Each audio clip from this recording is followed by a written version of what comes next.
When you need mealtime inspiration, it's worth shopping Kroger for thousands of appetizing ingredients that inspire countless mouth-watering meals. And no matter what tasty choice you make, you'll enjoy our everyday low prices. Plus, extra ways to save, like digital coupons worth over $600 each week and up to $1 off per gallon at the pump with points. So you can get big flavors and big savings.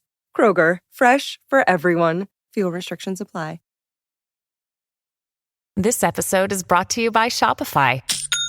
Forget the frustration of picking commerce platforms when you switch your business to Shopify, the global commerce platform that supercharges your selling wherever you sell. With Shopify, you'll harness the same intuitive features, trusted apps, and powerful analytics used by the world's leading brands. Sign up today for your $1 per month trial period at shopify.com/tech, all lowercase. That's shopify.com/tech. Hello, it's Gareth. Welcome along to Somewhere on Earth from London. It is Tuesday, the 8th of October, 2024.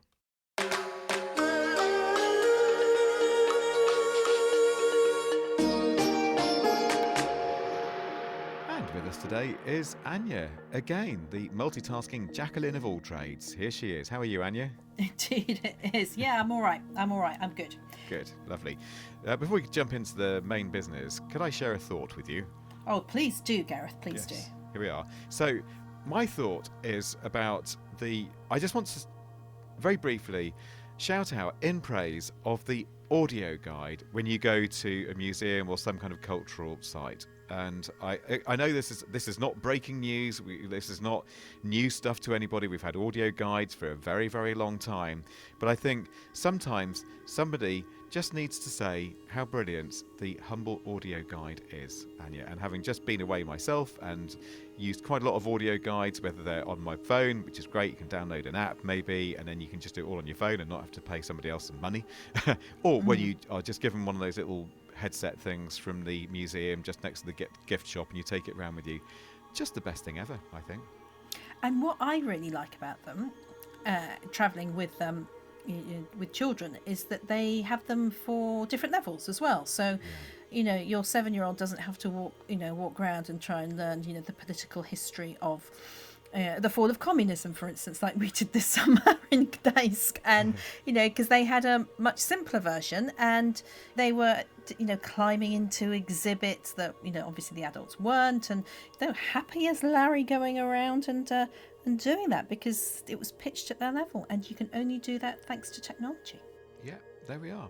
So it's a relatively simple technology, but oh my goodness, it just adds so much to going to some kind of artifact, and from an accessibility point of view, maybe for people who struggle to read the labels or whatever for any particular reason.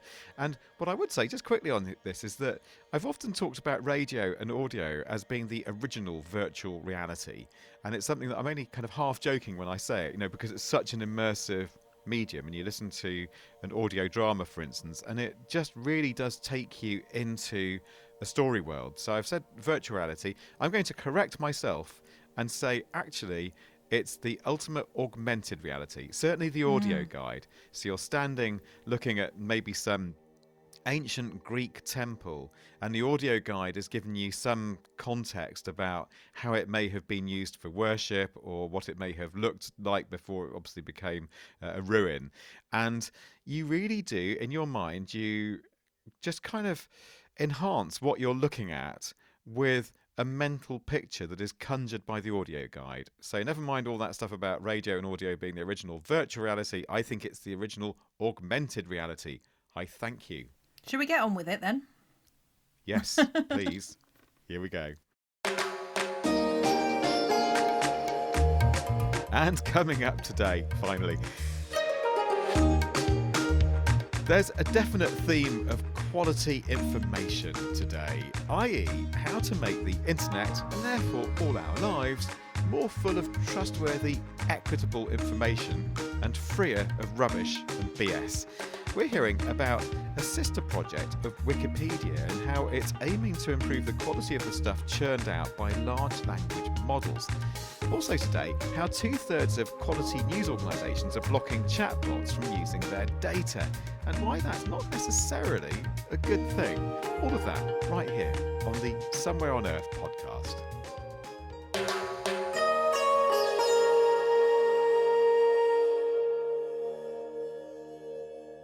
Now, first up, the organisation behind Wikipedia wants to improve the information ecosystem. Or basically, they want to adapt their vast stores of data so that all this data can work better with large language models, things like ChatGPT, for instance, or GPT-4.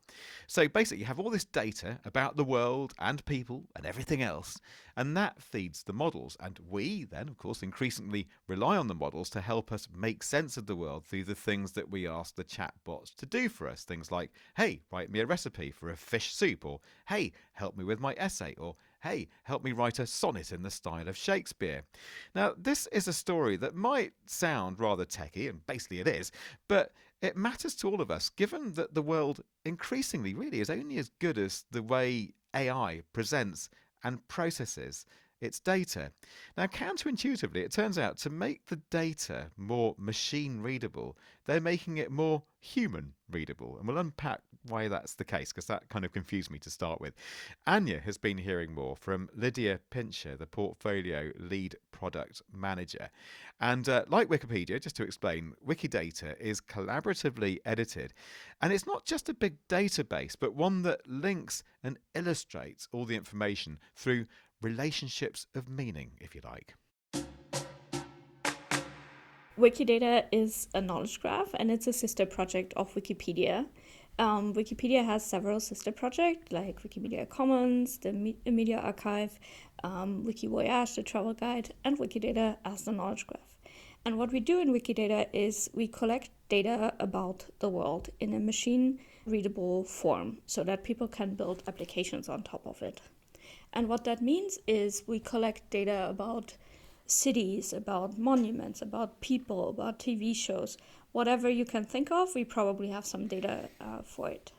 And so what are you doing with Wikidata now? It's, obviously quite a reliable source of information. So why are you looking to change it? We are not changing Wikidata itself, but what we are doing is we are trying to publish the data that Wikidata has in a new format so that it becomes more useful in this new setting of large language models and generative AI that we are in now, so that we can help make these systems more trustworthy, more equitable, and more reliable at the end of the day. And why do you need to do that? Why can't these large language models and the generative AI just pick up on what you have now? So Wikidata has been built with the idea in mind that it brings together humans and machines. So a large community edits Wikidata every single day to collect data about the world and power stuff like your digital personal assistant on your phone. Now, all of this data is meant to be machine readable. That means it is there to be queried, to ask really interesting questions of the data and so on. But in these new systems, large language models, ChatGPT, for example, they don't work like that. They work on human readable text, more like what you find in a Wikipedia article. So what we're doing now, in order to help make these systems better, we're transforming Wikidata's data into a format that they can consume more easily. Which is a bit ironic if you think about it, that we're making all of this beautiful structured data human readable text again, just so the machines can read it. It does kind of like spin my head a little bit. It seems counterintuitive almost. So what you're saying is the Wikidata would say Berlin, capital, Germany. That's all we need to know. It's got all the information there. But the generative AI, large language models, need it in a human form, which is Berlin is the capital city of Germany. Exactly. That is the first step we are taking now. And then what we're doing in the next step is vectorize this. This means that we're putting this into again a new format where, for example, things like Berlin is the capital of Germany is encoded in a way that it's very close to, for example, Paris is the capital of France. And suddenly you can see very interesting combinations there. And again, both of these things are very helpful for these new types of AI that we're talking about today. And how much data do you actually have to humanize? Quite a bit. So in its 12 years of existence, in Wikidata, our community has amassed over 115 million items. So this is cities, actors, movies, monuments, whatever you can think of, stars. And then added data about each of them, including references where all of that data is coming from, so you can trace back if you think some of it is not actually accurate. So we're talking about a lot of data, but we're not talking about as much data, quite a bit less data actually, than all of these new large language models are trained on. They're trained on a gigantic amount of text, from Reddit discussions to Wikipedia articles to the Enron email exchanges and much more. So we're not quite in that order of magnitude. Why is your data, in effect, a smaller amount than this generative AI? Because the amount of reliable information that comes from Wikipedia, just looking at that one example, is vast. Yes. So why is Wikidata a bit smaller than all of the training data that these systems are trained on? It's very simple. We value quality over quantity. Our community is collecting all of this data and takes a massive amount of care that it is well referenced, up to date, and reliable for people to use. And for us, it's more important to have that than to have a lot of data that might be, let's say, a bit questionable. A little bit questionable, a little bit biased. I mean, is this going to help potentially make generative AI slightly less biased against women, against people from ethnic minorities, against those maybe languages that aren't spoken as much, or certainly there isn't a lot of data about? That is very much our hope, because such a minority group or someone who wants to support them could spend endless time to try to create enough content on the internet about these people, these topics, whatever you have, in order for it to maybe at some point be picked up by these large language models and make a dent in the training data there. If instead that time is spent on Wikidata and explicitly modeling data about this topic, that is much better invested time and much more effectively invested time, because you're going to make a much bigger impact with much less work. So what timescales are we talking about then, Lydia? Have you started already? We have started working on prototypes and testing over the last year. And our hope is that in 2025, we will have something that people can actually use to build cool new applications with the help of Wikidata's data there. All right, so that is Lydia Pintscher talking to Ania. And we should say that this particular project on Wikidata, this is Wikidata Deutschland. So we thought we'd just point that out.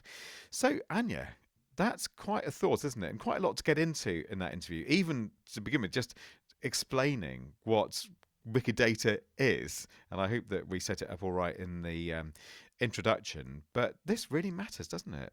It does matter, because the Wikidata, it has this huge team of people behind it. And so it's in that old-fashioned way of making sure the data quality is really, really, really good. And therefore, if it's really, really good, if an AI is then trained on it, The AI should be really, really, really good because you'll have unbiased, correct information going in, not rubbish. If you put rubbish in, you get rubbish out. So, that's key here.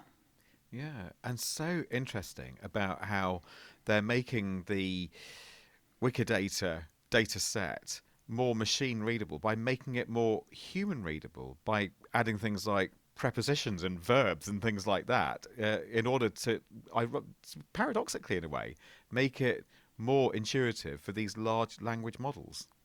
Well, I absolutely am. Dom Caldwell, who's head of field engineering at EMEA at Data Stacks, who are one of the companies involved in this project. Now, he said, for this project, providing vector embeddings of Wikimedia data will improve the quality of responses that get generated. It can also be accessed so you get more up-to-date information rather than relying on old data that was used for training. You can get the latest version that is based on the most recent updates to Wikimedia. So he's also saying that many developers have to currently create their own embedding data, which can be very costly, hence only a few do it, particularly when they have a lot of data to use. Right, yeah. And that quote went on, didn't it? There's a lovely final bit. There is no AI without data, and this provides a higher quality source for developers to use. There you go, yes. And in fact, I know somebody, a former student of mine, who's just started doing a PhD about the kind of ideology of AI. And I was having a just fascinating conversation with her about what that means. And I spent most of the conversation really asking her about the data side of things, just maybe even the ideology of whether data should be open source or proprietary, or data protection, and how, and then, she was saying, yeah, and there are all kinds of views about how we treat data. And there might be some, for instance, with a more libertarian ideology who might have a few issues with data protection, for instance. And so it gets into all that. And it ended up being a conversation about data. And I sort of said, I apologised a little bit, saying, I know you're really more on the AI side, and I've just blabbed on about data. And she said something very similar. Yes, there is no AI without data. So it all ties Data in. is the key. Data is absolutely the key, Yeah. and I think any data quality manager out there should be paid at least 3 times as much as they currently are. And the fact that my husband does that is beside the point. I was going to say, it's almost as if you know one of these people. Yeah, so there we are. Treble the pay of data quality people, please. And Anya will have a nice holiday next year. All right, please. and the family, of course. All right, well, let's stay on the topic of data and how to help the information that courses through the internet and into our lives be quality information. Now, it turns out that 2/3 of quality news websites block chatbots from accessing their information. Now, on the face of it, you might think that's quite a good thing. After all, people have invested in these high-quality news sources. They don't necessarily want AI chatbots just helping themselves to all that good stuff and regurgitating it. But the problem is that the chatbots then go on to train themselves on the less good stuff, the stuff that they can get access to. That's according to an analysis from NewsGuard, an organisation founded to tackle misinformation. The enterprise editor at NewsGuard is Jack Brewster, and guess who he's just been speaking to? I'll give you a clue. It's Anya. Here we go. This is definitely a very complicated story, and I wanted to give sort of a window into this. That is something I think a lot of people don't necessarily think on the day-to-day when they're using these chatbots. But large language models are only as good as the data that goes into them. And the way that these models are trained is people basically, you can think of it as basically a word soup that people just throw, or engineers throw tons and tons and tons and tons of information into a vat of soup on a stovetop and use that to fine-tune the model. And increasingly, and understandably, news sources that are have been used to train these models are saying, wait a second, I want to get compensated for my content being included in that soup as an ingredient in that soup. And when that's been happening, it's sort of created this sort of bifurcated sourcing on the internet for what AI companies can use freely and what they can't use. And so what we did is we looked at the sites that are blocking AI companies from crawling their sites and which sites aren't. And by using our ratings, NewsGuard rates the reliability of news sources, we were able to determine that more reliable sites are blocking chatbots from accessing their data than unreliable ones. So the chatbots do this by automatically, it's called crawling, isn't it? Is that right? That they literally just sift through it and gather up what's there. And you said 67% of the websites that you looked at, and you looked at what, 500 or so? Yeah, about 500 sites. So that 67% just comes from the basically all the sites that we rate as being, or a lot of the sites that we rate as being higher quality. So there's a few layers here, but NewsGuard basically rates sites as being on a score between 0 to 100, and so we're able to sort of determine by our ratings which sites are highly credible and which sites are less credible. And so that's how we conducted this study. We used our data and just matched it up with our own research about, which anyone can do, about which sites block web crawlers. Which web crawlers, I know I'm throwing a lot of terms around here, but you can think of web crawlers as just being gatherers, basically, like information gatherers. They go out and collect as much information as possible and come back and allow engineers to feed that data into whatever source they want. So good data, good sources of data, reliable information. Those sites are blocking these crawlers, these gatherers, and so therefore they collect their information from much less reliable sources. Ergo, what they then produce, these chatbots, is of a much lower quality. Is that what's happening? That's the concern. I want to step back slightly and just state that the issue is definitely a little bit more complicated than we're describing here. And I note that in the article, it's a little bit harder to sort of describe over in a podcast. But what your listeners should know is that, like, that's basically correct, but there are some layers here. Mm-hmm. Some of these chatbots have inked private deals with certain news outlets. So if you've been following the news on this, there's the Wall Street Journal and other news outlets have inked deals directly with AI models to have their data freely used, and so that makes this analysis a little bit harder, right? It makes it a little bit more difficult to sort of say definitively that this means that chatbots are less reliable. It's likely that, but we don't know all the sources that are going into these chatbots, and that's purposeful. That is like highly confidential data, and for good reason, right? There's an AI war going on right now in the U.S. and other countries where all these language models, these companies that operate these language models, are competing with one another. So it's all a bit shady. It's very nuanced, isn't it? It's not a simple picture by any stretch of the imagination. I mean, what would NewsGuard like to see being done now? Well, I think we're as a journalist, I'm concerned about the reliability of these systems, right? I mean, like, I'm worried about them being weaponized to spread a viral false narrative at scale. I mean, this basically gives you the capacity of 5,000 writers at your disposal, right? You can just type in anything now and generate thousands, if not hundreds of thousands of articles in the blink of an eye. So I'm concerned about that. I'm also concerned about people using these as search engines, like they would Google, and getting a response that they use to cite a false narrative. We've seen this done repeatedly before.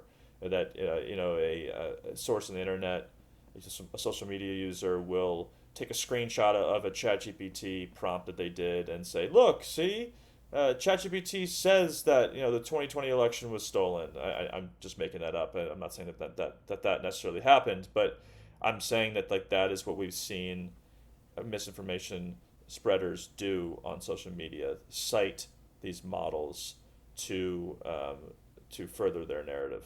This is a really complicated issue, but I mean it's also one that everyone should care about, because it's going to affect them. These models are going to be used everywhere, and this problem will definitely come to their doorstep. Jack Brewster of NewsGuard talking to Ania. And here we are then, Ania, getting into this whole discussion around journalism, what it is, what the value is, and indeed what the cost is of journalism, and justifying those costs in some cases. It sounds as though we've had this conversation before off air, haven't we, Gareth? Or, we talk about this so much, about the value and the cost of journalism, because it takes so much time and effort to research and verify stories.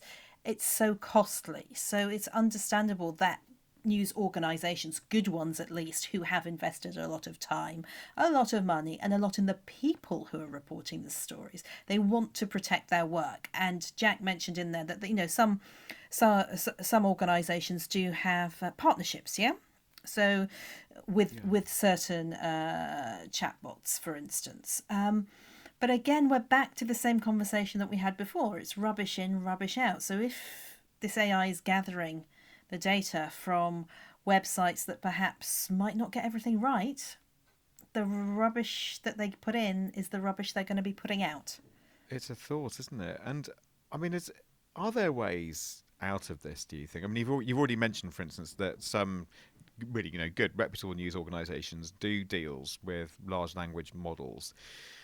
But besides that, I mean, are there ways out of this conundrum? That if you are, for instance, say I ran my own news website, I'd like to think that I'd be civically minded enough to want to share all that information. But I might have investors saying, well, no, we've put a lot of money into this and we don't just want to hand all this stuff over to large language models so that people can then just kind of rewrite our copy, as it were, and then possibly monetize it themselves. We're not doing that. So you can see quite a disincentive, especially for more commercial but quality news organizations, in holding back their information and blocking the chatbots. Are there ways out of this dilemma, Ania? Oh gosh, I don't know. No, I mean, quite simply, it's going to be a short discussion. I didn't expect you to necessarily, but what can you do when you have investors breathing down your neck one way or another, saying, no, this is costing us money, we can't give it away for free? It is certainly a dilemma that I think many places are now facing. And unfortunately, this is why there's so much misinformation out there, because that usually is free, isn't it? That is the problem. And we're back to some of what we discussed last week as well. So, yeah, who knows the way out of it? I guess new business models will have to emerge, and at some point everything will just be fine. Yeah, if only. But thanks very much, Ania, for that interview. And of course, we have more discussion and good stuff on the subscription version of this podcast, but for now we'll leave it. Thank you very much indeed to you for listening, and to production manager Liz Tuohy. Thanks to me, Gareth, for presenting all this, and to Ania for literally doing everything else again this week. Nice one, Ania, and we'll see you next time.